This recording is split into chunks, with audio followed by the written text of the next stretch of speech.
Hola, buenos días, tardes o noches, cuando sea que estén viendo este video. Soy Josefina y vamos a ver conmigo las generalidades de shock.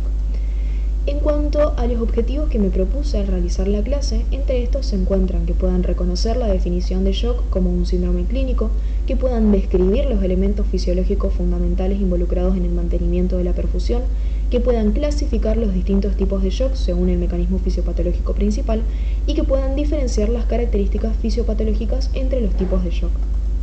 ¿Qué vamos a ver hoy? Vamos a ver cuál es la definición de shock, cuáles son los principios generales de la perfusión, cuáles son los tipos de shock y cuál es la presentación clínica de este síndrome. Entrando ya en materia, el shock es un desequilibrio entre la capacidad cardiocirculatoria para entregar oxígeno a los tejidos y las necesidades metabólicas de los mismos.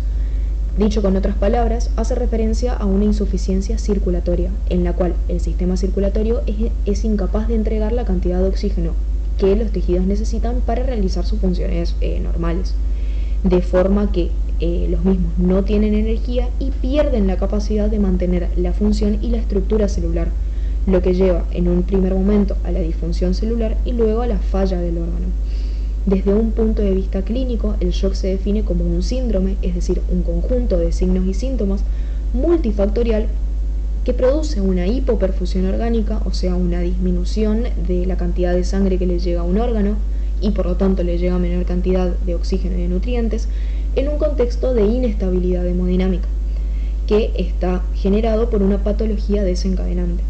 Cerca del 50% de los pacientes que desarrollen shock van a morir, pero para evitarlo, el diagnóstico precoz y la terapéutica temprana son esenciales, con el fin de poder restaurar la perfusión orgánica, corregir este desequilibrio y prevenir en un primer momento la disfunción multiorgánica y luego la muerte. El shock genera un daño a través de la hipoxia. La hipoxia hace referencia a que a los tejidos les llega una cantidad insuficiente de oxígeno para que los mismos puedan satisfacer sus necesidades metabólicas.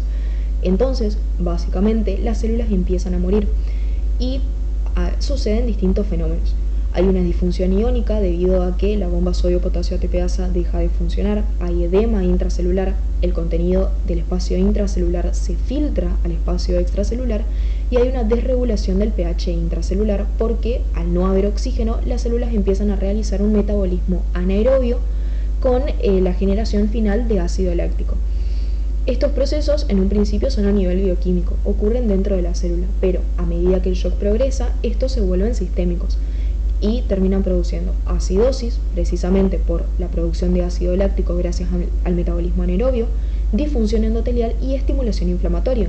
¿Por qué? Porque cuando el contenido intracelular se filtra al espacio extracelular, esto produce una estimulación inflamatoria principalmente con la liberación de óxido nítrico, que recordemos era un vasodilatador potente, lo que ocasiona que disminuya aún más la perfusión tisular.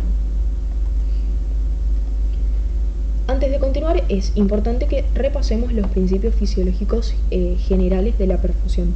Los determinantes principales de la perfusión orgánica son el gradiente de presión a través del lecho vascular y el gasto cardíaco. El gradiente de presión se ve determinado por la resistencia vascular sistémica, que depende de la viscosidad de la sangre, el largo del vaso y el diámetro del vaso sanguíneo. Mientras que el gasto cardíaco está determinado por la frecuencia cardíaca y el volumen sistólico. Volumen sistólico que, a su vez, depende de la precarga, la poscarga y la contractilidad. ¿Por qué es importante recordar estos parámetros fisiológicos? Porque cualquier proceso biológico que afecte a alguno de estos determinantes puede llevar a la hipotensión y al shock. Y según el determinante que esté afectado, el shock puede ser clasificado en 4 tipos. Tenemos el shock hipovolémico, el shock cardiogénico, el shock distributivo y el shock obstructivo. En el shock hipovolémico hay una disminución de la presión sistólica debido a una disminución en la presión telediastólica. Este es un shock que resulta de la pérdida de fluidos y sangre, como sucede por ejemplo en las grandes hemorragias. Básicamente, dentro de nuestro cuerpo no tenemos sangre, de forma que al corazón no le llega sangre, disminuye la presión telediastólica y como no tiene sangre, disminuye la presión sistólica ya que éste no puede eyectar la sangre que no tiene. El shock cardiogénico resulta de una disminución en la presión sistólica y el gasto cardíaco debido a un fallo miocárdico o mecánico del corazón. Por alguna situación, la capacidad de bomba del corazón se ve comprometida y este funciona mal, este está fallando. En el shock distributivo hay una regulación sanguínea inadecuada que está caracterizada por la vasodilatación. La vasodilatación ocasiona una disminución de la presión arterial y también una disminución de la presión de la precarga, mientras que la función cardíaca está normal o está elevada gracias a un mecanismo compensador. Y por último, el shock obstructivo resulta de una obstrucción del flujo en el circuito cardiovascular, que según el lugar en el que se produzca la obstrucción va a producir distintas consecuencias. Si esto ocurre por detrás del corazón, se produce un inadecuado llenado diastólico, mientras que si la obstrucción está por delante del corazón, hay una disminución de la función sistólica debido a un incremento de la poscarga. Este cuadro es importantísimo y lo que hace es explicar cómo estos parámetros determinados por el gasto cardíaco, la resistencia vascular sistémica, la presión venosa central, la presión capilar pulmonar, la saturación venosa de oxígeno y la precarga aumentan o disminuyen según el tipo de shock que esté cursando nuestro paciente. Empezando por el shock hipovolémico, recordemos que el problema era que básicamente no tenemos sangre en nuestro organismo. Entonces, al no tener sangre, la precarga disminuye, al corazón le llega menos sangre, lo que ocasiona que el gasto cardíaco disminuye, ya que al disminuir la precarga disminuye el volumen sistólico. La resistencia vascular sistémica está aumentada por un mecanismo compensador. Recordemos que uno de los determinantes de la presión era el flujo. Al disminuir mucho el flujo, la resistencia aumenta en un intento de mantener la presión o incluso aumentarla. Pero esta disminución intensa de la presión ocasiona que la presión venosa central y la presión capilar pulmonar estén muy disminuidas. La saturación venosa de oxígeno, por su parte, disminuye porque hay una menor entrega de oxígeno a los tejidos debido a la falta de sangre.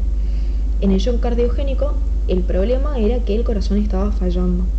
Entonces, esta falla del corazón ocasiona que el gasto cardíaco disminuya, ya que generalmente es una afectación del miocardio. La resistencia vascular sistémica aumenta por un mecanismo compensador que posibilita la redistribución del flujo sanguíneo. La presión venosa central aumenta, ya que la sangre acumulada en el territorio venoso no puede avanzar por la falla en la capacidad de bomba del corazón.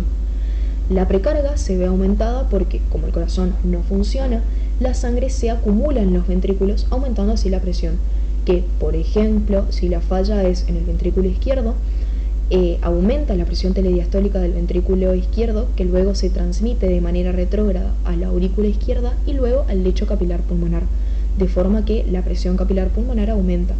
La saturación venosa de oxígeno, por su parte, está disminuida debido a que los tejidos extraen la mayor cantidad de oxígeno que estos pueden de la poca cantidad de sangre que les lleva. En cuanto al shock obstructivo, recordemos que este se basa en que hay una obstrucción en algún punto del sistema circulatorio. Y, si prestan atención, los parámetros son muy similares a los del shock cardiogénico.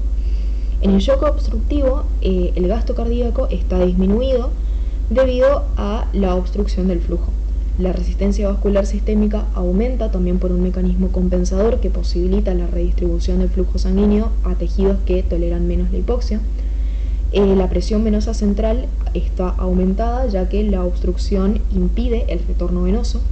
Y, si prestan atención, en presión capilar pulmonar la misma puede estar aumentada o disminuida, según el lugar en el cual se esté produciendo la obstrucción, si la misma ocurre por delante o por detrás del corazón.